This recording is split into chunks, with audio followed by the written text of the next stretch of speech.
Ya, bahasa pemrograman komputer biasanya diajarkan pada orang dewasa atau remaja. Namun, di sebuah sekolah di Jakarta memberikan kesempatan pada anak-anak untuk mempelajari keahlian khusus itu. Sekolah atau kursus itu mengajari anak-anak usia 7 tahun untuk membuat game online mereka sendiri, sekaligus meningkatkan kemampuan ilmu komputer mereka.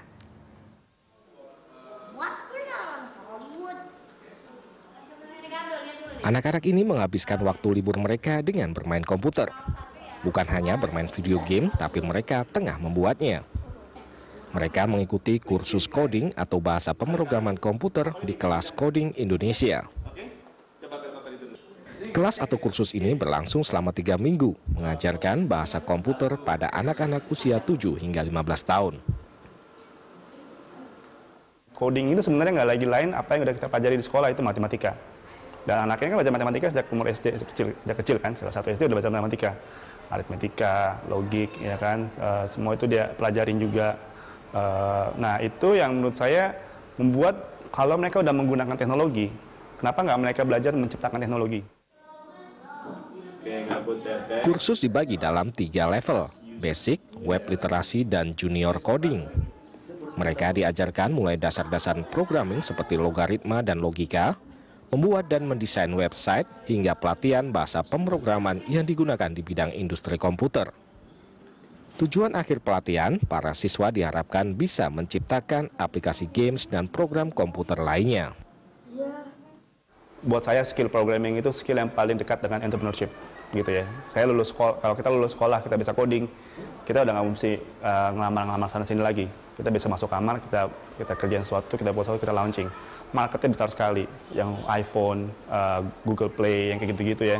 Yang kita rilis, jutaan orang udah ngeliat. Di salah satu kelas ini, mereka tengah belajar membuat game simulasi penerbangan.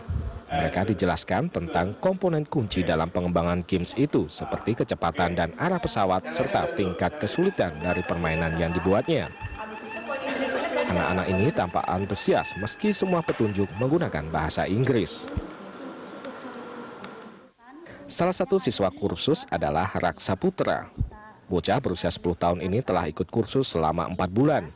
Kini ia telah menciptakan games adventure online-nya sendiri. Menurut Putra, ia senang ikut kursus ini karena bisa membuatnya lebih kreatif sekaligus meningkatkan kemampuannya di bidang matematika dan bahasa Inggris. Dari kelas ini, pembuatan gamenya itu jadi bisa dibuat banyak, dan karena banyak jadi aku bisa bikin banyak variasi, sehingga kalau di rumah aku bisa juga belajar dari codingnya. Di Indonesia, bisnis game online saat ini tumbuh dengan pesat. Banyaknya penggemar game online membuka peluang lapangan kerja bagi para programmer dan bisnis jasa penyedia layanan konten. Sementara itu, pengetahuan komputer dan teknologi informasi belum masuk ke kurikulum sekolah. Kegiatan ekstrakurikuler komputer bisa menjadi nilai positif untuk sebuah inovasi di bidang pendidikan. Karena itu, Lembaga Coding Indonesia banyak berhubungan dengan sekolah-sekolah untuk mengajarkan ilmu komputer sebagai bagian dari kegiatan ekstrakurikuler di sekolah.